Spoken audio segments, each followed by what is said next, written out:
Hi Bhavan, Vanakkam, Assalamu alaikum.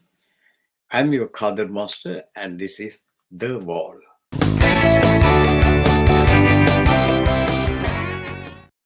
The wall has two sides, and as usual, we will try to bring the other side of the story today as well. This is the second part of the 2024 Sri Lanka parliamentary elections.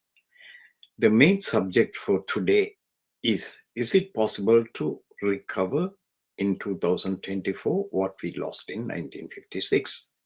This is an extensive topic. Therefore, we will divide it into two parts. In this section, we will explore the theme. Is our struggle only against corruption? Nowadays, many people discuss about eradication of corruption.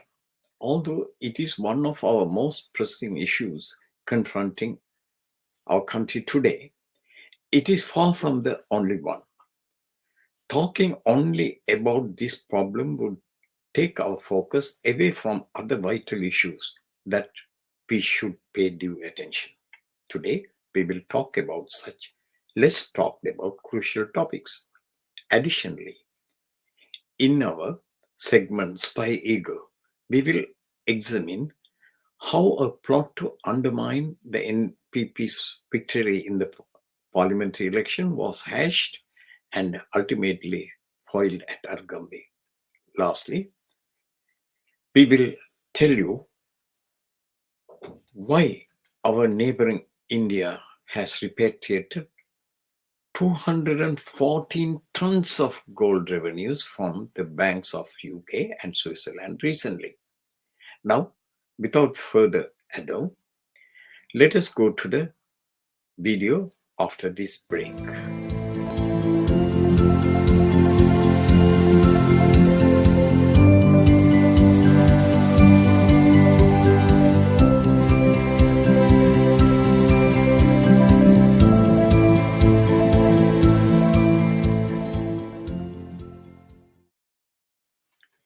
When Sri Lanka gained independence in 1948, it was regarded as the most serene and peaceful colony within the British Empire, which was often referred to as the empire on which the sun never sets.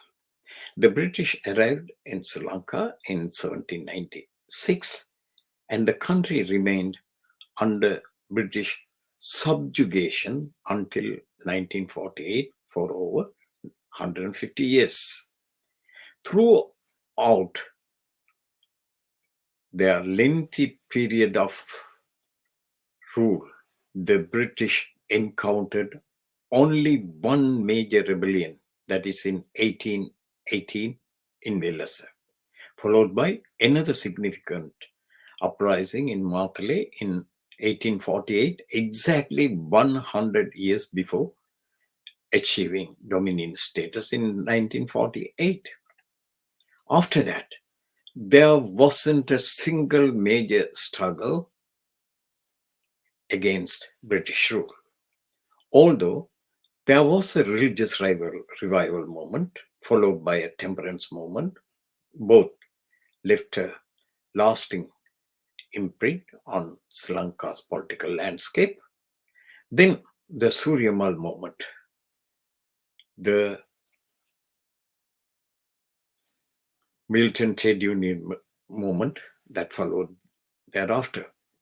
There was also two instances of communal violence. The first major outbreak was in 1915 against the Indian coastal movers and a minor communal violence against Tamils in Navalapitiya in 1939. None of them posed a serious threat to British rule. Sri Lanka, then known as Ceylon, was a naturally wealthy nation with a small population whose needs were minimal compared to today's standards, considering the lack of modern demands we face today. The income generated by the sweat and blood of the plantation Tamil workers were more than adequate to cover the country's budget, allowing the majority of its people to live relatively contented lives. Sloan experienced neither internal nor external conflicts, and it was particularly unaffected by both the world wars. The people of Sri Lanka lived a peaceful lives. Unfortunately, ever since we achieved independence, not a single day has gone by in Sri Lanka without some of its people in tears. The country achieved dominion status in 1948. D.S. Senayaka, the first prime minister of the country, dressed in a top hat and tails, raised the national flag. Shortly afterwards, within a few months, the first tears were shed by the people whose sweated labor had lifted the nation from the shadows of feudalism into modernity. This section of working class, who comprised the backbone of the country's economy, contributed over 90% of the foreign exchange. It was the Malay plantation Tamil workers who had never acted against the interest of the country and also had enjoyed voting rights under the British rule. They were the ones who were victimized in one stroke by enacting the Discriminatory Citizenship Act of 1948, which de-citizenized and disenfranchised them overnight. The Inhuman Act was introduced to appease a segment of a Sinhalese population, specifically the Kandians. Thus, D.S. Seneka initiated an evil political culture of victimizing a segment of the country's numerically smaller community of the people in order to appease another section of the numerically majority community. He then continued to expand his divide and rule policy by intensifying state-sponsored colonization efforts, which created divisions among various communities. These divide and rule tactics helped him to increase his vote bank among Sinhalese to some extent, but it did not help to keep the Sinhalese people silent for long. They began to speak out loudly in 1953, culminating in the historic Hartal. The United National Party, or the UNP, led by Dudley Senayaka, who succeeded his father D.S. Senayaka following his demise, stormed back into power with two-thirds majority in 1952 general elections, making a number of pledges. But he quickly backtracked after the election. The first finance minister of independent Sri Lanka, none other than J.R. Jayawardena, introduced a budget in September 1952, which abolished the subsidy on rice, increased the price of sugar, eliminated the free midday meal of school children, and increased postal fees and rail fares. The increase in the price of a measure of rice from 25 cents to 72 cents was the final straw. The decision to increase and cut subsidy was passed by the UNP government while allowing the luxurious lifestyle of the elite to continue without devoting their resources to meaningful development. The spontaneous wave of protest that led to the Great Hartal began in a tiny village in July 21st, the day after the rise in rice price. It was in Arugambay village located between Valapitiya and Amalangoda. Women and men began cooking on the main road and blocking traffic. The people's struggle ignited, unleashing pent-up fury against the colonial elite rule. People took to the street in thousands. When the workers joined the struggle, the government panicked. The leftist leaders declared one-day hartal on August 12. Hartal marked a pivotal moment in the history of Sri Lanka. The entire transport came to a standstill, and with successful strikes of bus companies, railways, and trams, even the rickshaw pullers kept away. Shops and workplaces were closed throughout Colombo and in many towns, including Jaffna. Most government offices did not function, and the telephone and postal services were suspended. Black flags were hoisted at the Colombo Town Hall and the Mortua Urban Council. There were sitting protests, processions, and meetings at various places. The unprecedented depth of mass anger stunned the UNP government. The terrified UNP cabinet met on board the British warship, the HMS Newfoundland, anchored in Colombo port at that time.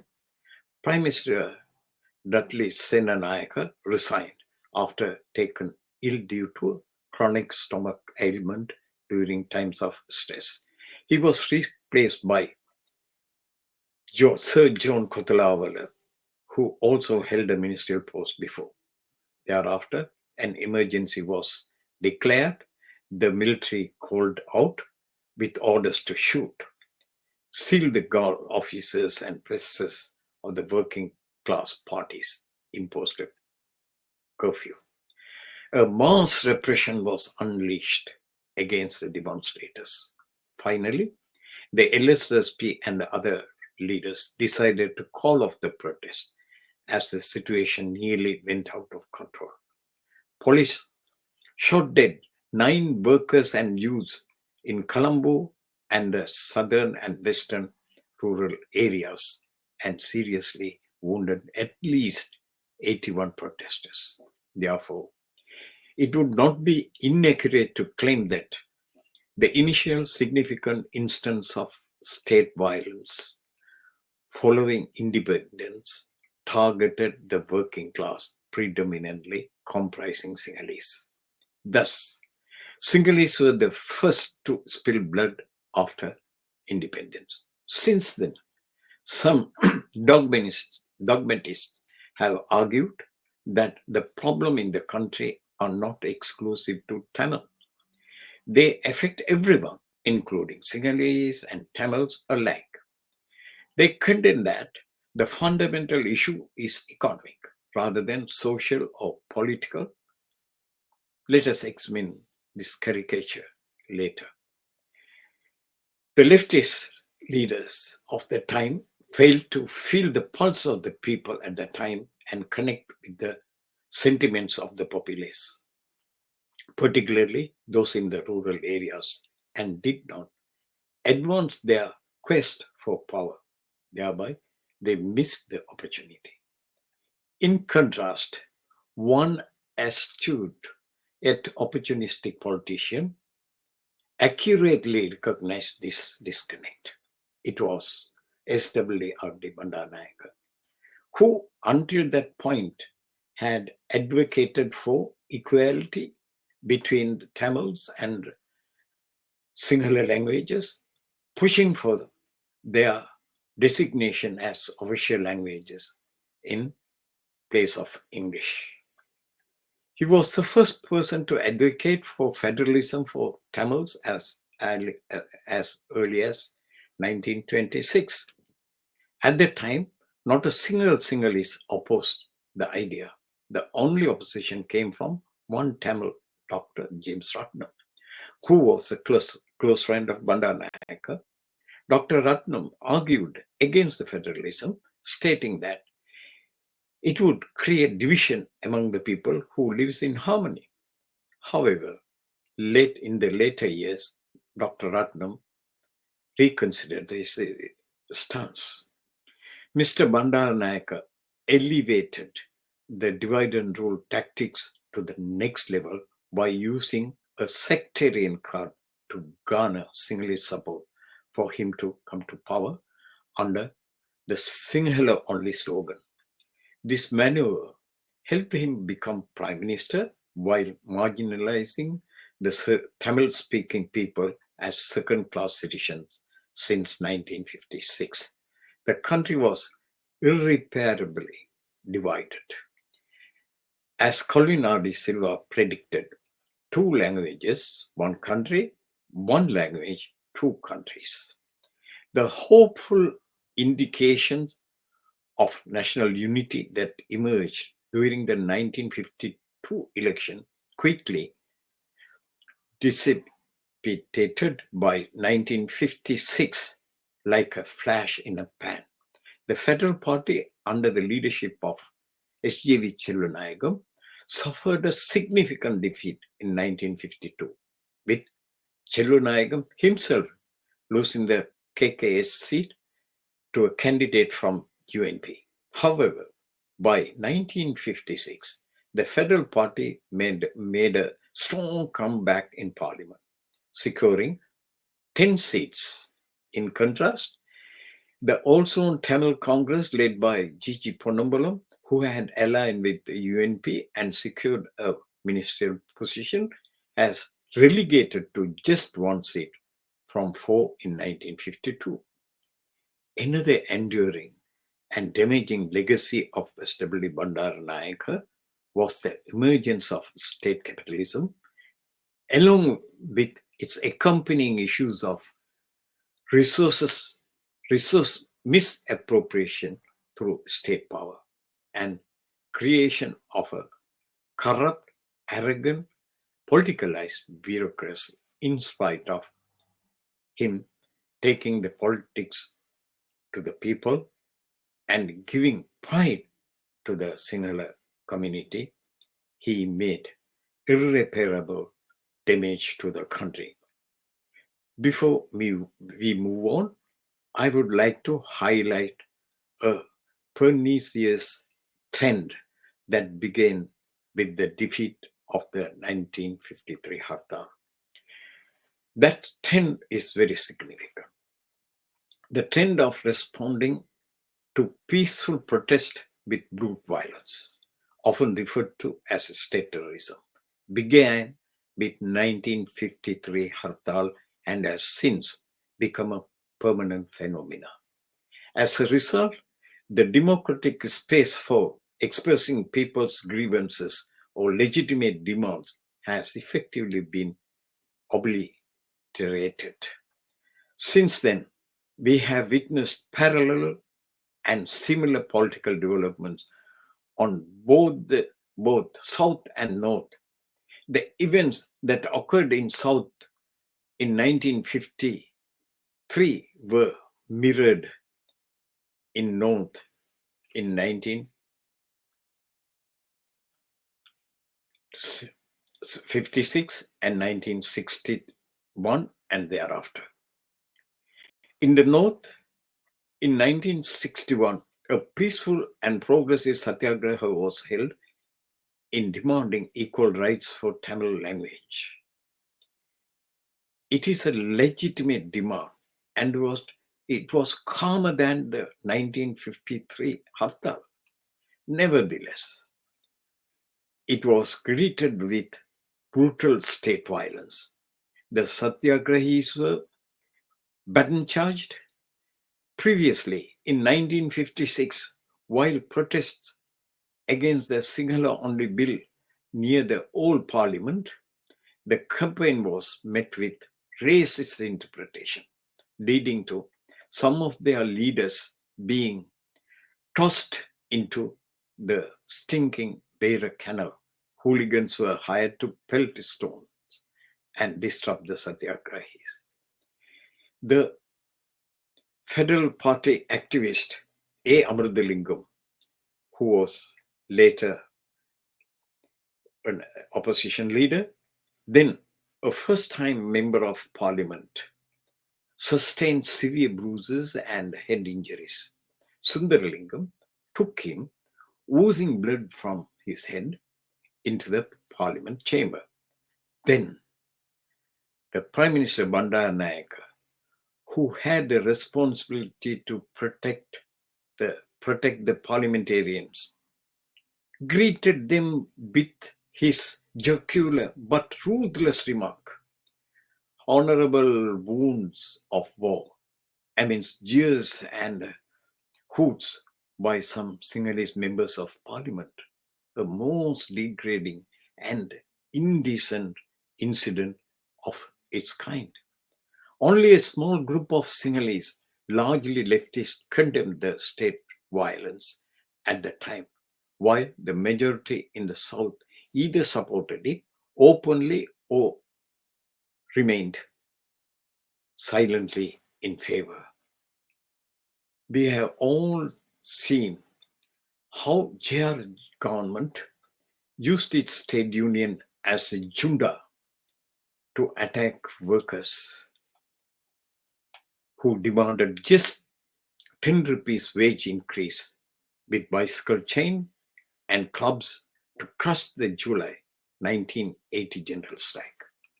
Thus, the democratic channels for both Sinhala and Tamil people to voice their grievances or make legitimate demands publicly were closed off. This led to the scenario where youths felt compelled to resort to arms in response to the violence they faced. Interestingly, very interestingly, youth, both in the south and the north, without any connection, formed clandestine organizations and prepared for armed struggle. The JVP fired the first salvo in 1971. There was no need for me to explain how the Sinhalese JVP youths were treated following their failed attempt to seize state power. With their support base rooted in the Sinhalese majority in the south, the JVP's goal was straightforward, and it was to capture state power.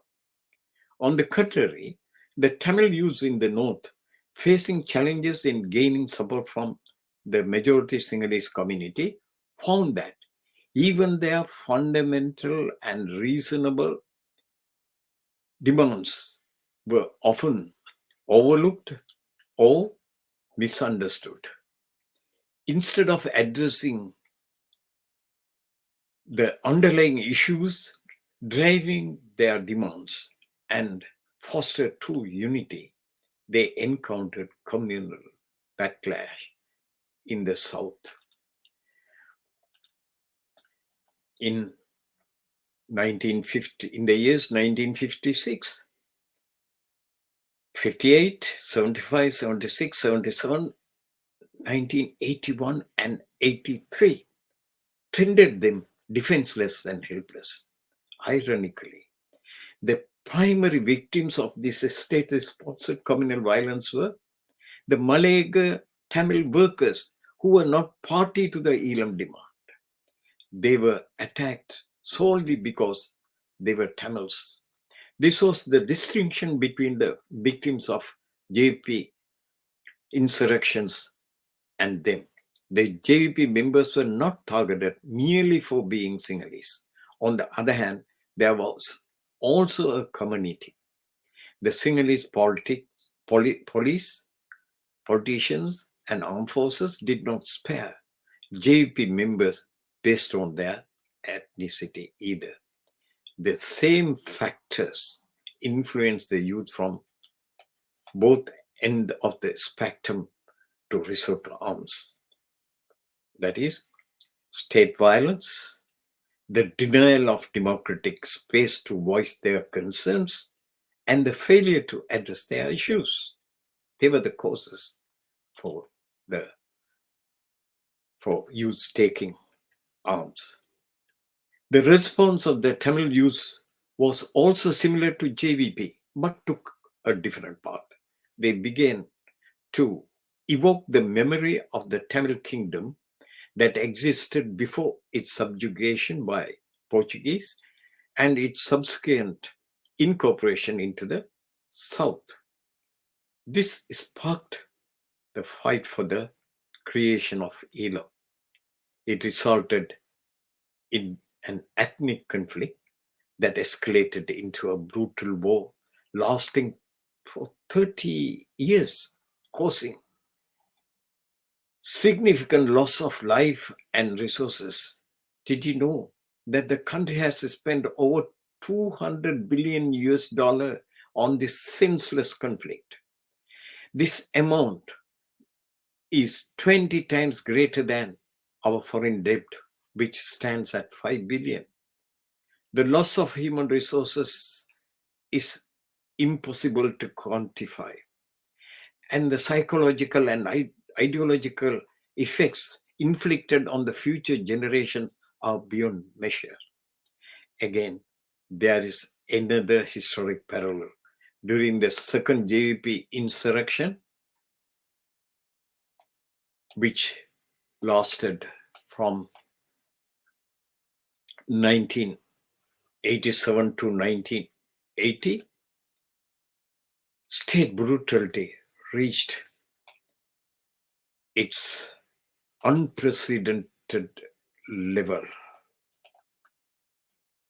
A section of Sinhalese police, goon squad, put the Sinhalese brothers and sisters on tires and set them on fire. Several were tortured and died before being thrown into rivers to float to instill fear in parents and discourage them from allowing their children to join the JVP. At least 60,000 youths were tortured and massacred in this manner. How can this be explained? The Sinhalese majority government, Sinhalese army, and the Sinhalese police were viciously massacring their own people and taking pride in the carnage. In 2019, a large number of Tamil people trapped in a confined area were bombed and shelled indiscriminately and were entirely massacred simply because they were Tamils residing in an LTT controlled territory.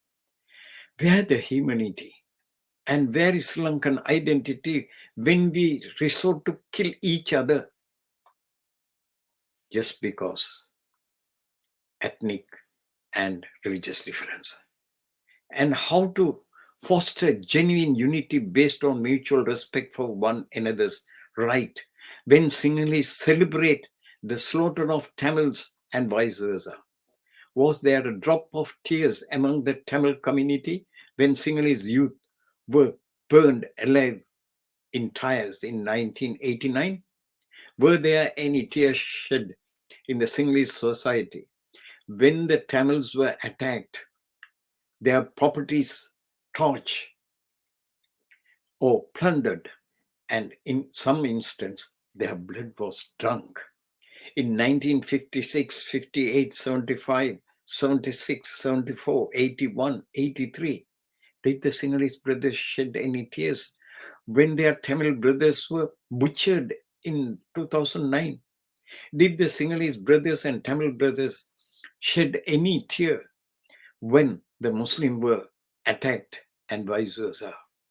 So much blood has flown in the name of nationalism and patriotism, which is primarily constructed upon the psychological makeup produced via myths and prejudices. We are optimistic that The new government, which has experienced the brutality of state violence, will think outside the box and find a lasting solution to the pestering problem which has caused more harm to the country than any other evil. This has its origin in history, language, culture, and encompasses both socio-economic, political, and cultural components, not only economics. Even now, there are people who insist stubbornly that the only issue at hand are economic problems, claiming that it is misguided to distract people from the fight for economic progress. I prefer not to spend my time on such simplistic arguments, which Lenin referred to as a caricature, as seen in his work, A Caricature of Marxism and Imperialist Economism. I quote Lenin from his celebrated The Discussions on Self-Determination summed up. He says, the old economist who made a caricature of Marxism told the working class that only economics was of importance to Marxists. He further argued that while being based on economics, socialism cannot be reduced to economics alone. He stressed further that this is nothing but an attempt to evade political questions.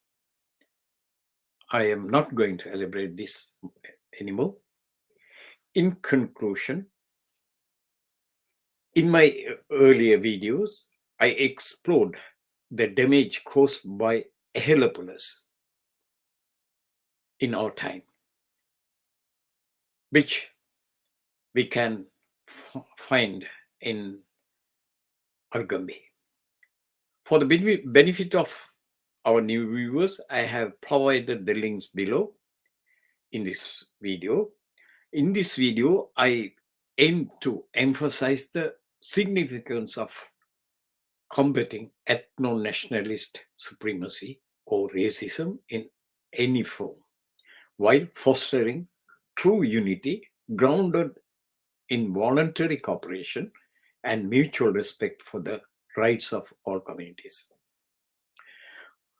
From my perspective, there are three major obstacles we must overcome to achieve sustainable development and meaningful peace. They are corruption, racism or ethno-nationalist supremacy, and the treachery of our contemporary Heliopolis. Therefore, we must wage an unyielding battle against corruption, build genuine national harmony and togetherness by addressing the concerns of the marginalized communities and honor and respect the rights of all, including the Sinhalese. Finally, our diplomatic mission should be professionalized and ethically sound, and we must have a close eye on the Heliopolis in our time. I conclude this part until we meet again in the next video. Now let us move on to our next segment.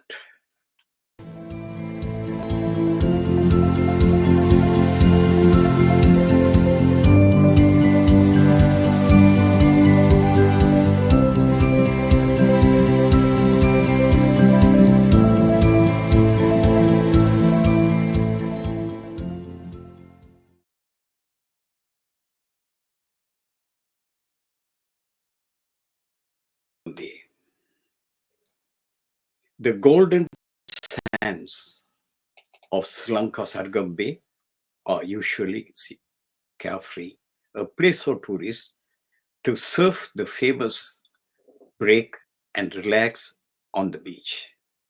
But last week, the slow rhythm of the bay was dealt a shock.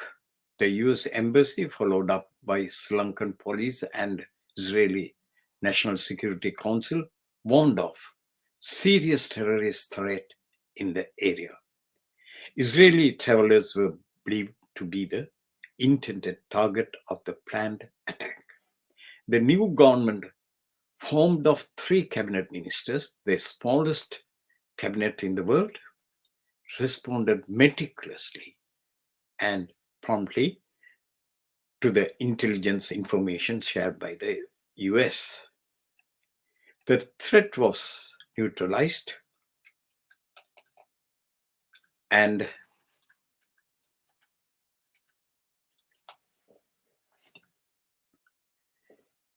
the intended attack was successfully prevented. But does the story end there? No, it does not. This was not a simple scheme devised by troublemakers. Instead, it was a coup orchestrated by an external force that secretly recruited criminals from Sri Lanka prisons, including foreign nationals, organized them, and funded them. They were ready to supply weapons and explosives. The vested interest aimed to kill 2 birds in one stone. First, they sought to instill fear among the Sri Lankan populace by shifting blame onto the Muslims, thereby exacerbating ethnic tensions. This strategy intended to distract from the ruling government's momentum towards securing a parliamentary majority in the ongoing general election.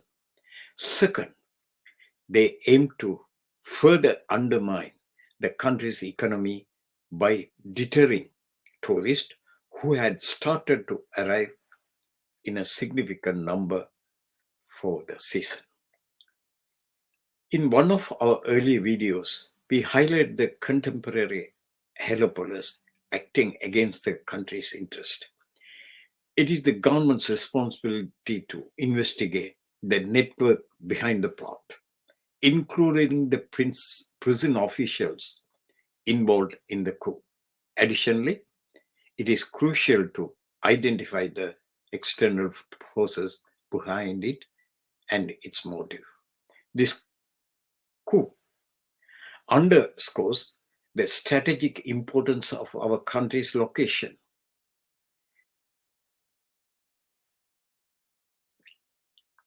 in the current global landscape. Therefore, the government must remain vigilant to ensure that no external power exploits our territory for their strategic purpose. The second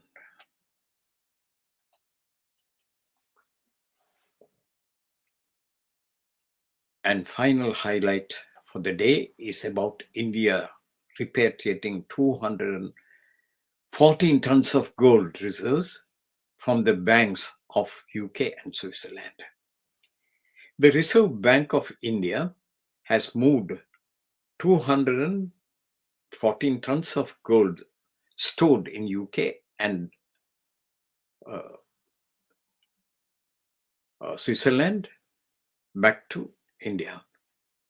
In 1991, India pledged a portion of its gold reserves to tackle a foreign exchange crisis. Thereafter, it kept a large quantity of gold with the Bank of England and banks in Switzerland, as its safekeeping capacity was weak. Since September 2022, India has repatriated 214 tons of gold, demonstrating the preference of India for keeping more of its wealth within its own borders. India now has a total of 855 tons of gold in reserve. Out of them, 510.5 tons are now in India, and they are actively working to bring the barons, the rest of the gold, back to their country. India's move aligns with the geographical risk and security goal. As you know, the West's credibility has come under scrutiny following its seizure of Russian assets and reserves to finance the war in Ukraine. Similarly, the UK took the controversial step to confiscate Peninsula's gold reserves within its borders after their candidate lost the election. In response to these developments, India has proactively enhanced its gold safeguarding capabilities and repatriated its gold reserves from foreign vaults. It highlights the changing world order. That's the wrap up for the day. Creating this type of videos involves extensive research and dedications, as you know. To continue our service, we really need your support. We hope you will express your appreciation by subscribing to our channel and sharing our videos with your friends and families. Thank you very much for watching. We'll meet